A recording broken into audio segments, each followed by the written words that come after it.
Greetings, fellow sinners. Now, in the conversation that I had with atheists, it was brought up to me that could they have mental disabilities or mental impairments that cause this suicide? And of course, God can tell the difference. He can tell who is mentally handicapped and not able to make a conscious and good decision, and separate that person from the one who knows the will of God and who is in perfect sound mind and makes this decision anyways. So to believe otherwise is to believe God's a fool. And okay, so I'm preaching to atheists. Obviously, if there's a God, you guys already think there's problems with him.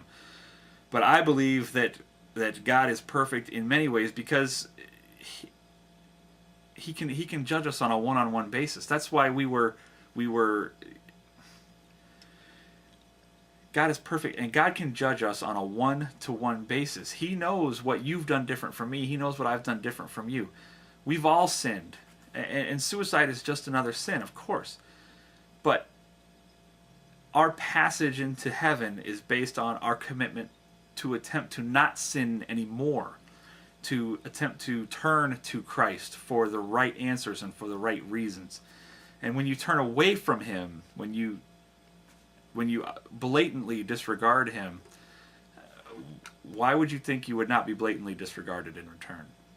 Think about this. Let me put this to you this way.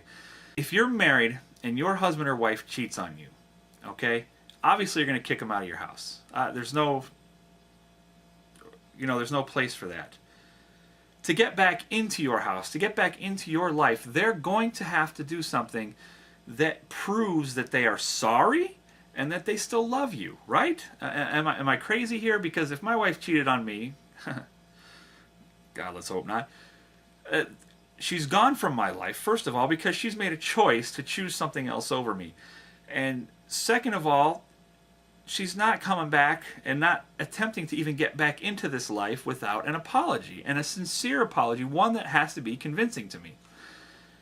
When you sin, you have chosen to turn away from God. You have chosen to cheat on God. You have chosen Satan's path over his path.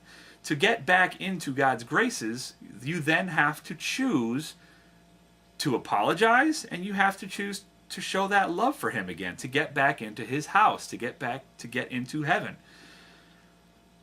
I know that we've gone round and round about this, but your wife is not going to come to you and say, so what, I cheated on you. I'm a good person. I feed the homeless. I take care of little kids, and I'm a good person.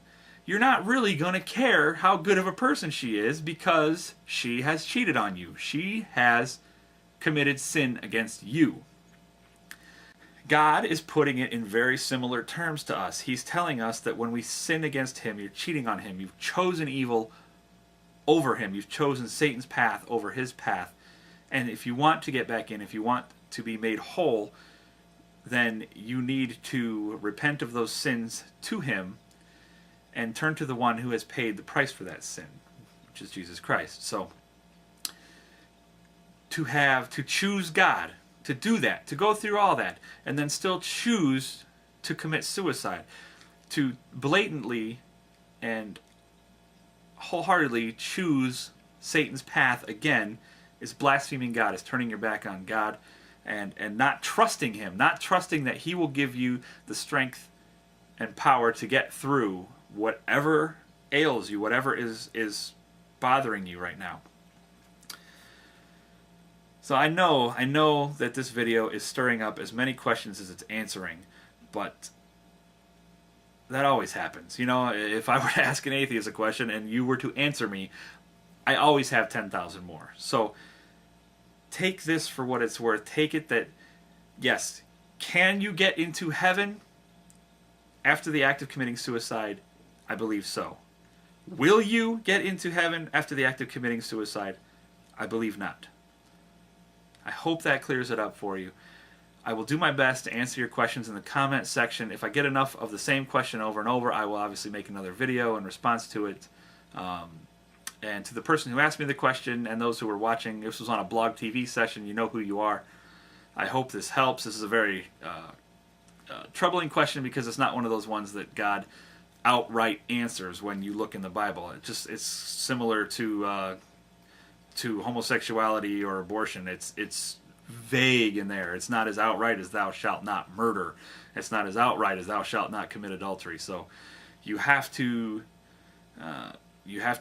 be impassioned and inspired by what is said and what is done in other parts of the Bible. So, and I'm no Bible scholar. I'm no biblical scholar. Take my word for what it's worth, and that's not much more than just a video you just watched. So, with that, before I make an even bigger goofball of myself today, I'm just going to end this video the same as I always do, reminding you that true peace will always and only begin with how we treat our children. Thanks for watching again.